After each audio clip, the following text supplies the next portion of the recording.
Welcome to the Lifelinks Podcast, a Latina podcast for the modern Cultura. I'm your host, Consuelo Crosby, Peruana, California native, structural engineer, mother, and your amiga for all things Latina. Here we honor the women who navigate multiple cultures, both aquí and allá, and somewhere in between, providing that safe place for you to speak your truth, celebrate la cultura, and find belonging in this comunidad. Join us every Wednesday on your favorite streaming platform to listen to your new amigas as they share their journeys of lessons learned, barriers they overcome, and the joys of living life with pure authenticity. Encuentras your voice and discover the life meant for you. Hola, chicas! Soy Consuelo here, bringing in happy autumn days to you. And for all you Libras and Scorpios, 'tis the season with all the reasons to celebrate yourself, your life here, and always follow that passion that's burning in you. This goes for all of us, but just have to give that elevated shout out to mis hermanas that keep you rolling from your summer fiestas to those end of the year parties. That tie between? That's us, keeping it rolling. So very grateful to have you here with us today and every Wednesday as we open the mic to our amigas who graciously share their story, speak their truth, and celebrate their true identity without hesitation and with all the love.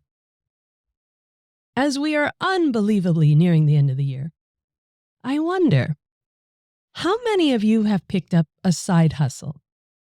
Or maybe you're thinking about it, or even have a side hustle that you took big. Now, usually we pick up a side hustle for some extra cash. Maybe want to add something special in our lives, or just want to live life larger. But what about when you're at the top of your industry? You're earning professional awards and publicly known when you walk out the door. Would you consider picking up a side hustle then? You wouldn't think so, because at that point, you have everything you ever dreamed of. But today's amazing Latina did just that. Not for the cash, but out of passion for her beloved home, Medellin, Colombia, the world-renowned coffee that it's known for, and the passionate growers who dedicate their lives to it, yet never even get to drink their own premier coffee. This is the story you never hear, the kitchen confidential of the coffee industry. And today, Emmy award-winning journalist Melissa Sandoval is with us to share how her journey to the peak of her career left her soul needing nurturing. During the pandemic, Melissa followed her intuition, traveled back to Medellin, and discovered the untold story of the coffee growers, monopolized by big corporations and denied the very product of their intelligence and passion, top-tier premier coffee, leaving Colombians the leftovers that we don't even drink here in the U.S. As a journalist, Melissa brought these stories to life and took a giant step forward by starting her own coffee business, Intuición Café. She purchases directly from the growers and then provides 10% of her proceeds back to them. Intuición, intuition. In Melissa's words, the whisper of the soul. So lean in with your sustainably sourced cafecito and be amazed at the story you've never heard. So welcome to the Lifelinks Podcast, Melissa. We're so happy to have you here and so grateful for you to share your time with us. No, thank you for having me. So we'd love to dive into everything about your story because it's very unique, it's very broad, but also where you are in this current day. But let's start off with What's your heritage and what brought you to where you are today in San Diego? So I'm from Medellin, Colombia, born and raised. Medellin is the second biggest city of Colombia. I moved to San Diego 5 years ago, but I've been in the States for almost 20 years. But always trying to embrace my culture, very proud of it. And I came to San Diego because of work. I'm a journalist. So I love to tell stories and interviewing people and just being out in the community. So, what brought you to the US? So back in the 90s, when there was a lot of problems in Colombia, like the narco industry dominating it, my father was killed when I was 3. And when I was 7, my mom also had an accident caused by all of that. So my mom decided 3 years later that we were going to seek asylum and moving out of Colombia because it's not a safe place right now to raise my child. And we moved to Miami when I was 10. Wow. So grateful for that. That's frightening. Really a lot of compassion to you and your mom. So sad to hear. What got you through coming here to the US to something different? Not just the location, but the society and how things are here? I think it was a combination of everything because obviously when you move to a new place and especially so young, adapting to it was hard, learning the new language, try to fit in with the other people, the other cultures, specifically Miami, where you have so many other cultures. I always say Miami's like the capital of South America. But it felt kind of home at the same time because there is such a big culture of like Latin Hispanics there that even though it's mixed, it was an easier transition. And also because of that, I always kept my Spanish.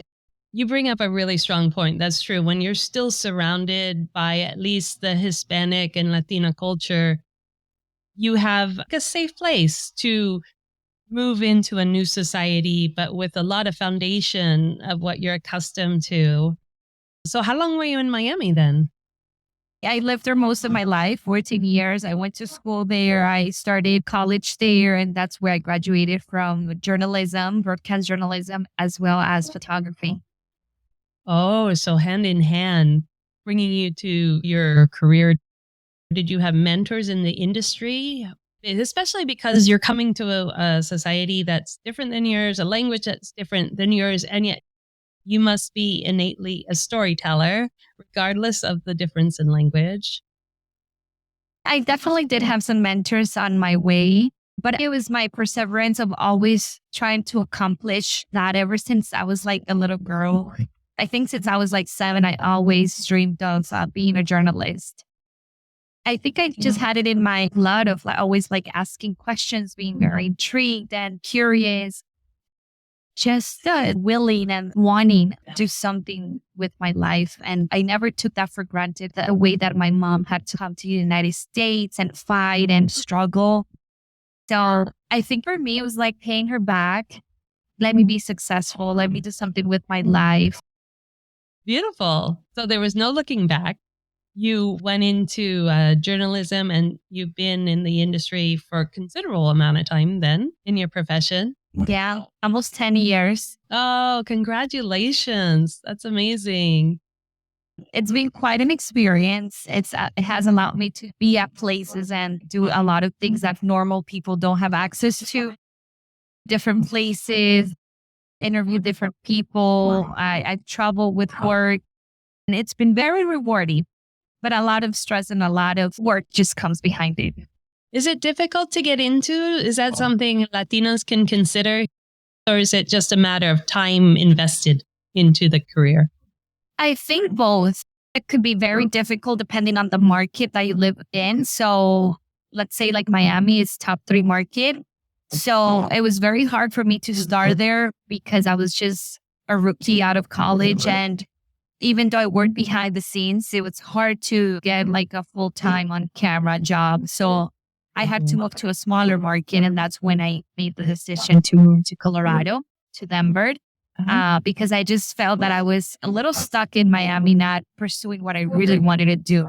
I was sitting behind a computer, writing scripts and editing and doing other stuff and doing social media. And I was like, I can do so much more than this. And I remember telling my mom, I was like, if by 25, I don't have this job, I'm going to move out of Miami. And I did. I moved when I was 24. And I was like, I'm just going to go ahead and do it. So I moved to Colorado by myself without even visiting the city for the first time. I just Googled it. Oh, I was like, mountains, it's great, it's beautiful, let's do it. Wait, did you have a job? Crazy. Yeah, it was crazy that it happened because I saw a posting on LinkedIn and I applied. You know how you hit like automatic application because everything's already set up? I was like, I'm not going to get it. A month later, they call me and they offer me the position over there and I have to move there within 2 weeks to start immediately. So in a matter of 2 weeks, like I decided to completely leave everything behind in Miami, my family, everyone that I know. Then I moved by myself. I remember putting all my clothes in my car, my TV, an air mattress, and sending my car via transportation. And I flew in with that and not turning back. Oh my gosh. Yeah. Oh, it's okay. It's in your DNA then, because that is like the hardest thing to do when you're already between cultures, and then just to pick yourself up and out of what is your safest location. Totally. My safe zone. God. Yeah. Yeah. So I got out of my safe zone and just made the decision to move up and pursue my dream of becoming a journalist. That's when I had like a contract and more official that I was starting the career. It just started growing. And that's when you hit your goal and your dream of being on camera and in the media. Exactly. Oh, yeah. And then 2 years later, I moved out of Colorado because of 2 reasons. The first one was because it was too cold. I couldn't deal with the snow. The winters were horrible for me, especially coming from Miami. Yeah. And where we always have like summer. I was like, it's 50. What is this? And then -4. I'm like, I'm dying. Being out in the streets, recording and doing interviews and dealing with the snow and driving with that, for me, it was just too much. That was the first reason.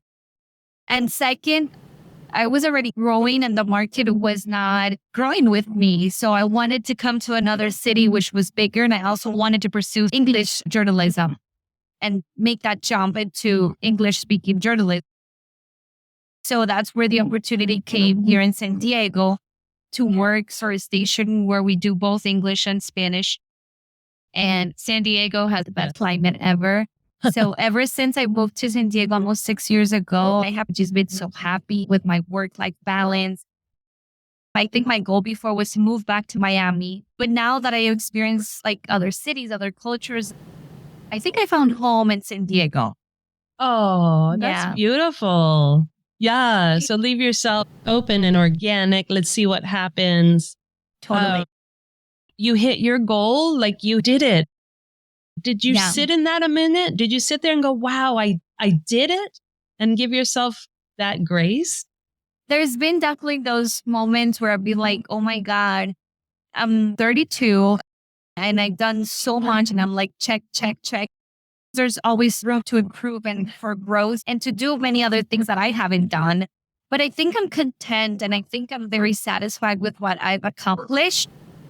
That now I'm starting to prioritize a little bit more my personal life than work because I was on that fight or flight mindset for so many years. Yeah. Which really would bring up a point for the listeners. Do you think there's an awareness while you're in that hustle mode, that fight or flight and going? Do you think there is a point of awareness? Because we run into the brick wall, like this isn't sustainable, this hustle, that we don't recognize that we're not going forward. Yeah. Are there indicators for you that make you feel like, okay, this is worth it. This hustle is worth it? Yeah. And I certainly asked myself that question a lot of times. Like, is this even worth it? All the sacrifice, but I've done so much that I can't give up now. There's definitely some red flags when you know that your mental health is not being affected. It's one, your anxiety. For me, it was my anxiety levels and it showed with insomnia.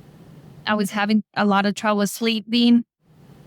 I was always on the go, always not living in the moment. And that hit me when the pandemic happened and we got to slow down a little bit, even though we were essential workers and we were still out and about working. But it definitely slowed our pace because then we weren't going live so much. And that was a very, like you said, a breakdown point for me during the pandemic.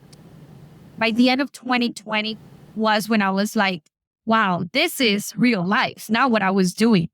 Like this is what real work life should be like. Okay.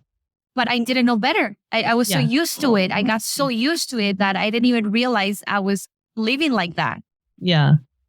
It goes with the society too. Even in the strong surrounding of your own culture, it's already here as a society. And then you come with an immigrant mindset to succeed, to make it worthwhile, to honor and respect your parents. And that's like a double whammy. But the expectation is the threat. Like if you don't go, you're going to be left behind. Exactly. Yeah, totally. You have your own inner pressure, but then you have society's expectations as well. And you got to make a decision. Which one is more important? The expectations people have, your mental health, your ability to do work, but also have that life balance at the same time. So it definitely plays a role. So you're recognizing you're working way too hard. You're recognizing that's not sustainable.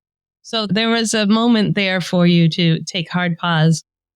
And out of that hard pause, something else really beautiful came up. Yeah, I think I was at that point during the pandemic where I was so close to quitting my job because I was just so unhappy with the way I was living life and also how industry was being treated with so many movements going out in real life and how we were being perceived. And COVID changed everything. The way we work, protocols, the company, and so many factors.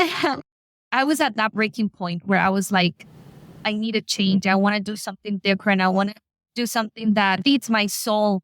And that's when at the end of 2021, I made a trip down to Colombia to visit my family. And I've always been a coffee lover. Cheers. Cafecito for life. Cafecito. I always love my Colombian coffee. So I went to Colombia and I remember telling my husband, I was like, why don't we go and do a tour of the agriculture and how it's done and you know, like the process. I started asking a lot of questions like a good journalist to the farmers. And I was fascinated with their stories, the way that the big companies and corporations monopolize the coffee industry. Even in Colombia, the most majority of the population don't drink Colombian coffee. Or if they do, they drink really bad coffee. They don't drink like the coffee that's exported. They don't drink the good quality. They don't get to have it for themselves? No, that's how bad it is. Oh, it's wicked. I started having so many questions and I was like, oh my God, their stories are so fascinating. The way that the big corporations and industries have this monopolized that they work them so hard. They get their coffee, their product, they export it and they don't even get paid fairly. So I was like, I need to tell their stories and I want to do something different and something that I love, stories that I feel have a purpose and need to be told. And that's how the idea came up of telling their stories first as a journalist. Then my husband and I, we started brainstorming a little bit more. And we came with the idea, why don't we just import the coffee and sell their coffee? And then that way we give back economically and a bigger profit. That's how the idea for Intuición Café came up. Intuition means whisper of your soul. So for me, it's a very meaningful word because it was like my soul telling me that I needed to do this. I thought about it for so long. It took me like 1.5 years to launch the company because at first I was like, is this really what I want to pursue or is this just like a phase that I'm going through? But no, it felt right and it felt that it needed that exposure and it needed that audience. Built everything from scratch that I had no idea. I only knew the part of interviewing and editing the stories. That was about it. but I never owned my own company and I never really knew about the coffee industry. So I wanted to incorporate those things, the storytelling of the farmers and also the selling of their product and paying them valuably. So that's where Intuición Café came up.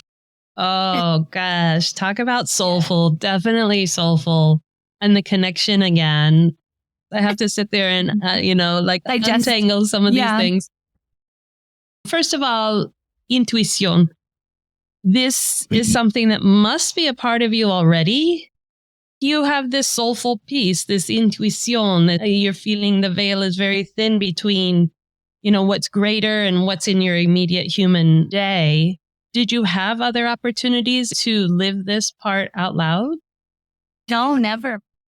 But I definitely had it since I was little because now that I think about it, my dad used to own cherries and berries farms. So it goes so tight with my growing that I didn't even realize I'd always loved my culture, even though it's different, it's not copying. My dad died when I was 3, like I was telling you. And my half-sister recently showed me a handwritten note that my dad wrote on his agenda back in the days when we didn't know he was going to die. And it wasn't like a letter for me or anyone. He just wrote, and it says in Spanish, solo hay un grupo de personas que no cometen errores, los que nunca aprenden. So in English, it says there's only a group of people that don't make mistakes, those who decide not to be entrepreneurs or emprender or business people. And this is a little note. I love it. Wow. Oh my God, it's going to make me cry. And when I saw this a few months ago, it just felt like he was sending this to me.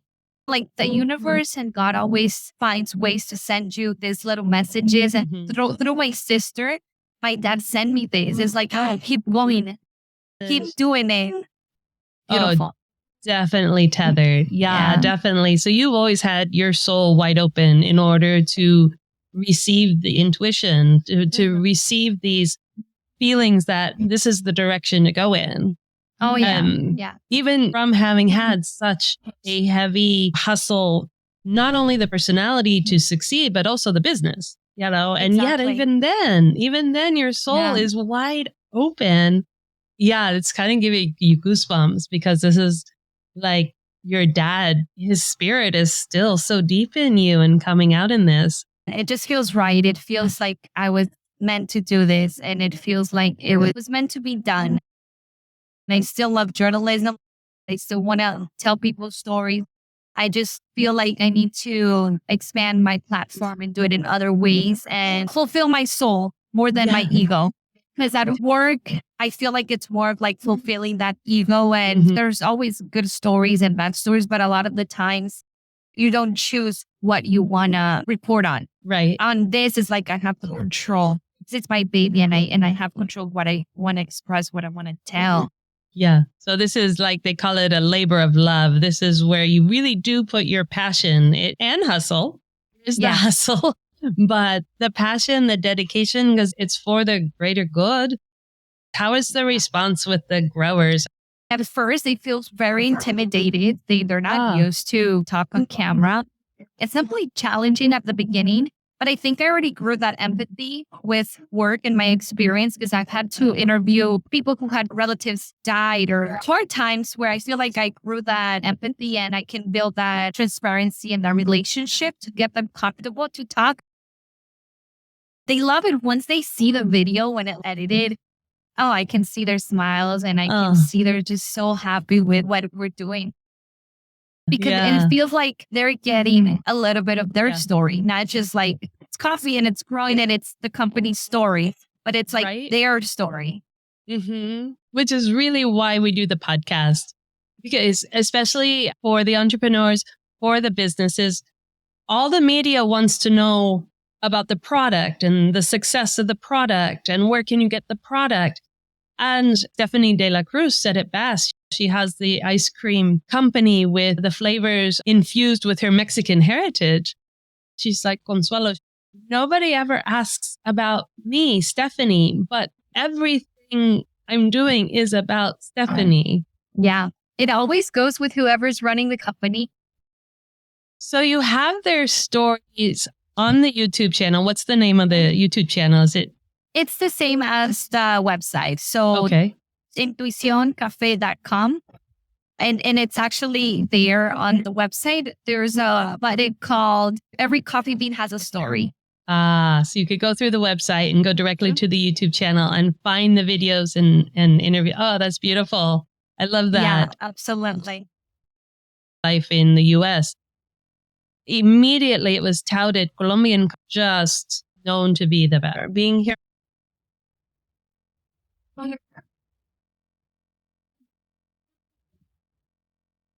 They just have the perfect conditions in every aspect. The good altitude, the terrain is perfect for it. The rain. It's something that's been embraced from like generation to generation, that it's in our culture to drink coffee. So the father embraces it to the kid and they know how to do it. They're just experts in Colombia, but also very sad because there's studies that says that by 2050, there's not going to be enough farmers doing these jobs. So we're starting to lose our growers in Colombia because now what's happening is that the kids from the original farmers, they're going to the big cities to study and to look for better opportunities and pursue other careers.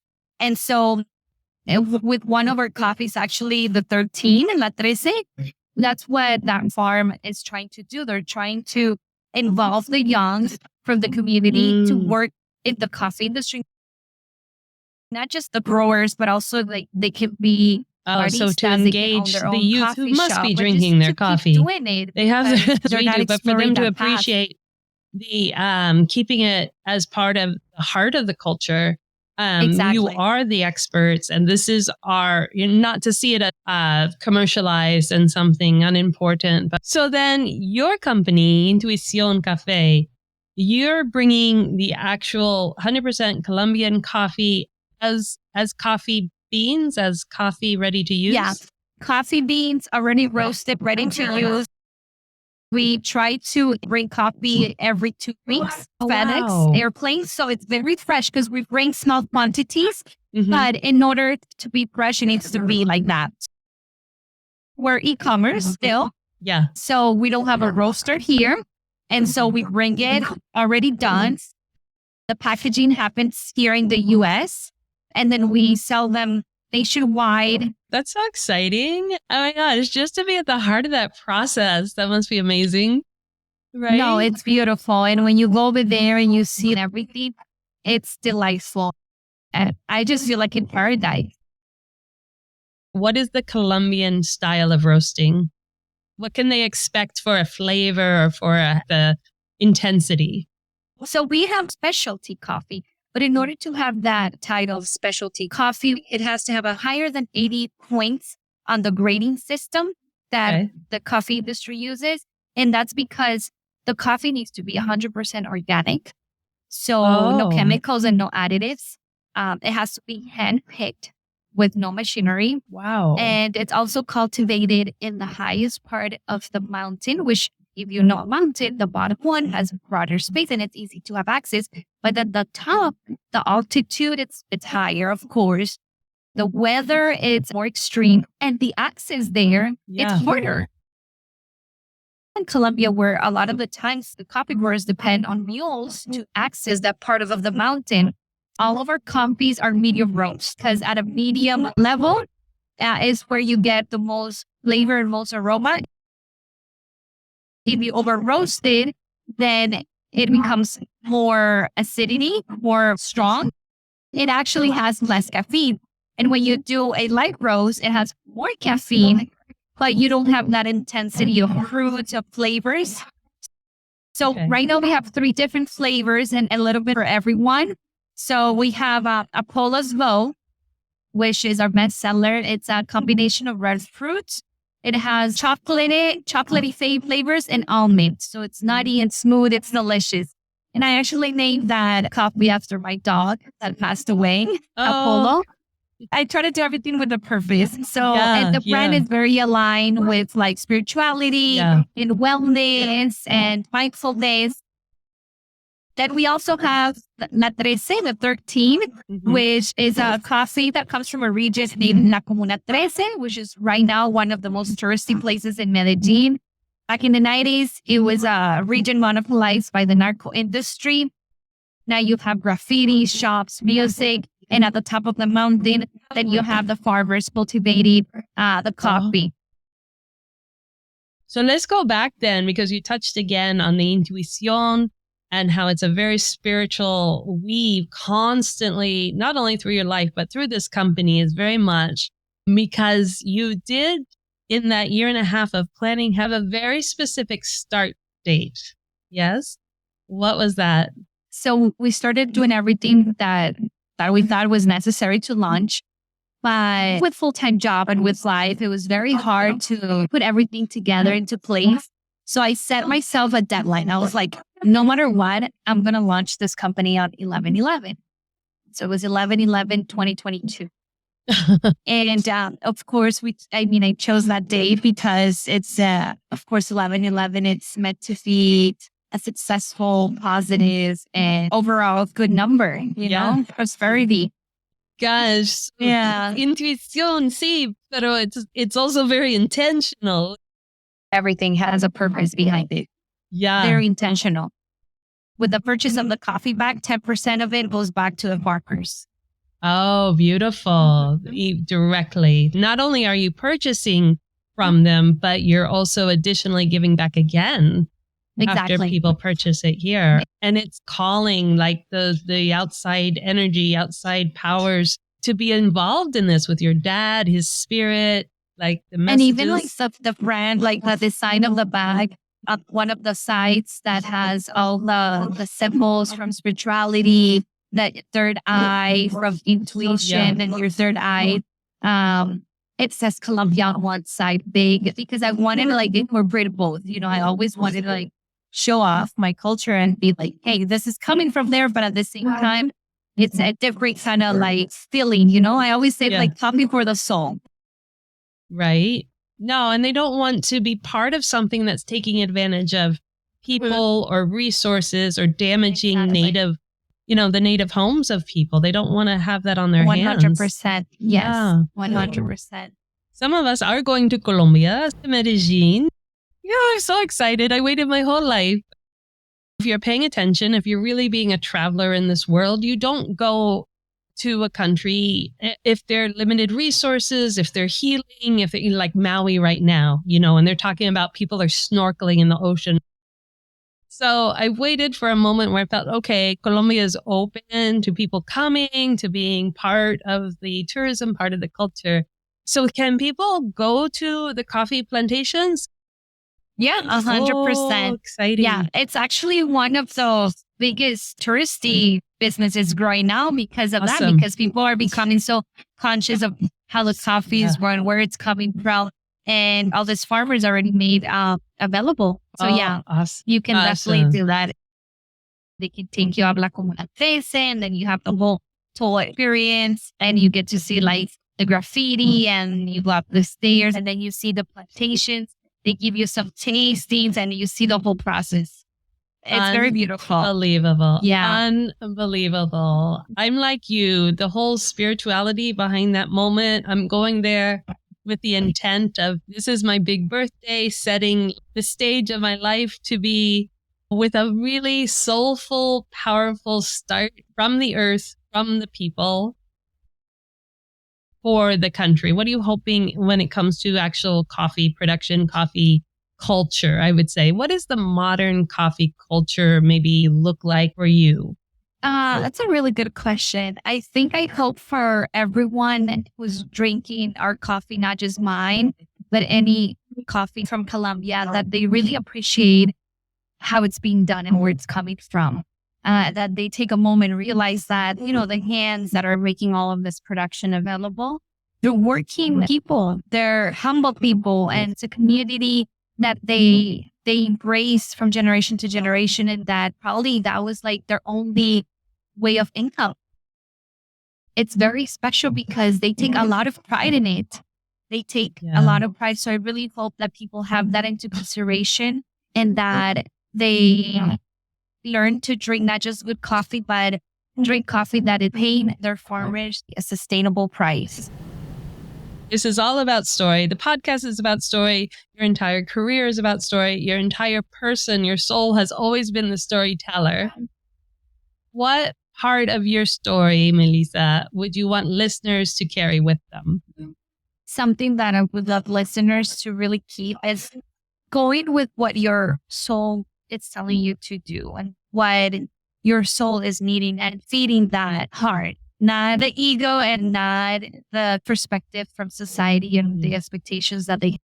A lot of the times I say, and it's a joke, but it's true. I'm like, I'm on TV during the weekend, and then some other days I'm a coffee seller. Like, very humbling experience. And I'm so proud of it. Always feed your soul because that at the end, it's what's going to keep you happy. Yes, I love that. It is so beautiful. It's so you, but a powerful message from someone who does live both sides of that. And you see the power in both sides and you see possibility and the blessing of being human to be able to have, that analytical, let's make things happen. Let's share these stories. It's important to share people's stories. But then for yourself, what's keeping you fueled and sustainable in your spirituality? 100%. Oh, my Lord. This is such a beautiful episode. Thank you. If you guys are ever in San Diego, follow our Instagram because we do a lot of pop-up events. And we also do a lot of yoga with coffee tasting. We do it every 2 months. And we do it at Sunset Cliffs. You have the ocean breeze and the sound of the waves when you're doing the yoga. And then we have the coffee there available for people to try it and for the purchase as well. Wow. Get your days started with Intuición. So we have to pay attention. We have to schedule our San Diego adventure around this. And also to meet you in person. And then we can have a little cafecito. Oh my God. That would be amazing.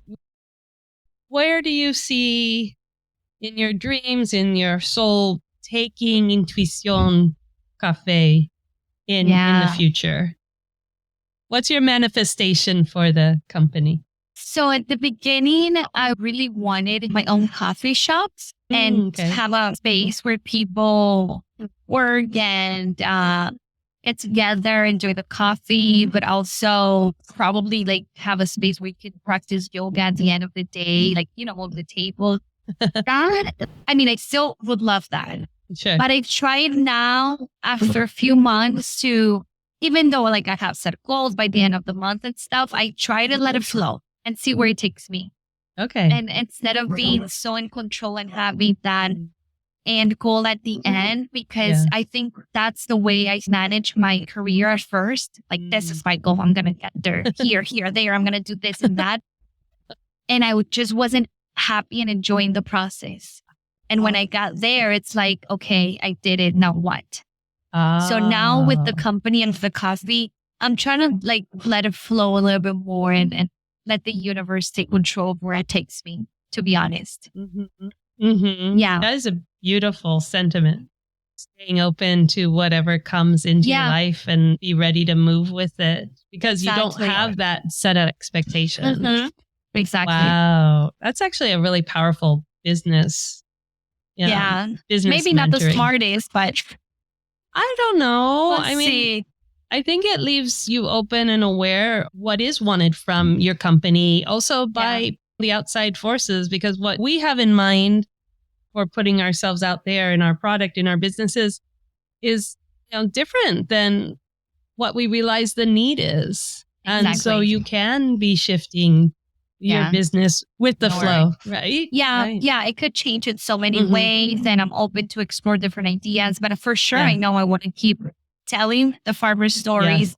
I want to keep interacting with people and collaborating with different brands and other small businesses here in San Diego and all over the nation. So for sure, keep bringing good quality coffee, keep sharing their stories, and keep having that one-on-one relationships and interactions with the community. For sure, keep doing that. Yeah. That's like the base, the foundation. Yeah. And then everything else that comes will come. Oh, God. Yeah. Yes, it will. Yes, it will. We put it out there to the universe. Amen. It is going to happen. It is going to be exactly as it's intended. And oh my God, so many blessings and so much appreciation for you, Melissa, and telling us your story and giving us so much beauty in a discussion of business. I love the Latina mentality when it comes to leadership and business ownership. So rooted in the soul, so rooted in the community, so rooted in turning it back to ourselves, not making it cheap on ourselves for other people. I love it. Totally, 100%. No, thank you, Consuelo. Thank you for the space. Thank you for allowing me to share the story, my culture, and to give a little bit of myself.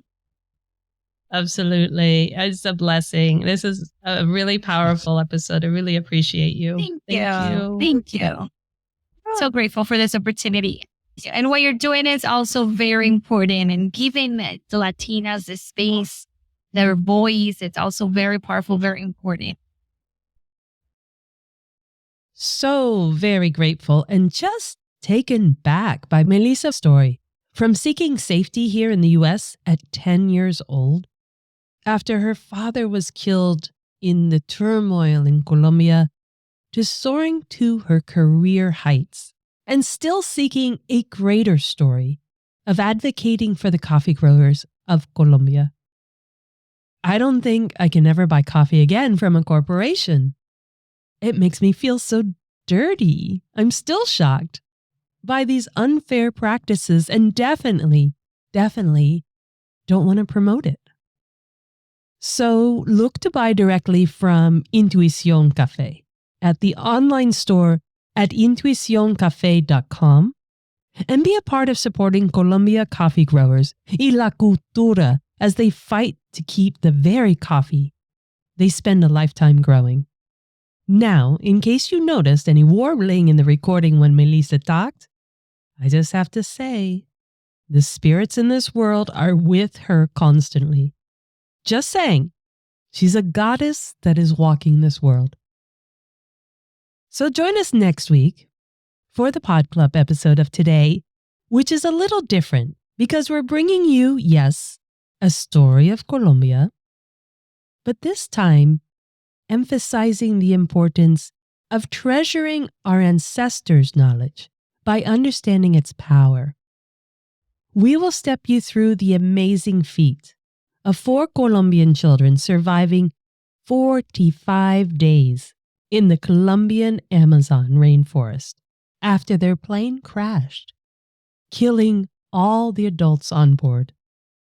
The oldest was 13 and the youngest 11 months. And as you heard, there will be even more stories coming next month as I journey to Colombia to celebrate my big birthday amid the magical, passionate Cultura de Colombia. Take a minute to share this podcast with your friends and ask them to subscribe or follow so that you don't miss any episodes of the amazing Latinas that share their world with us. Check out our IG, our Instagram, at Lifelinks. That's LNXX. Well, you'll have a quick grab to the show notes, and you can follow along for the quotes and the reels from this episode, and let your amigas know of this opportunity to join a comunidad where they can find belonging in living their authentic selves. See you in October next week. It's birth month. Step into your truth, ladies. Ciao. Really appreciate the time you take to rate and review the podcast. Get the backstory and what you've heard here today and reach out on our website at lifelinks.com. That's LNXX. Because it's about time, it's about us. Stay in the groove on our social media at Lifelinks and get ready to make your move, ladies. Viva!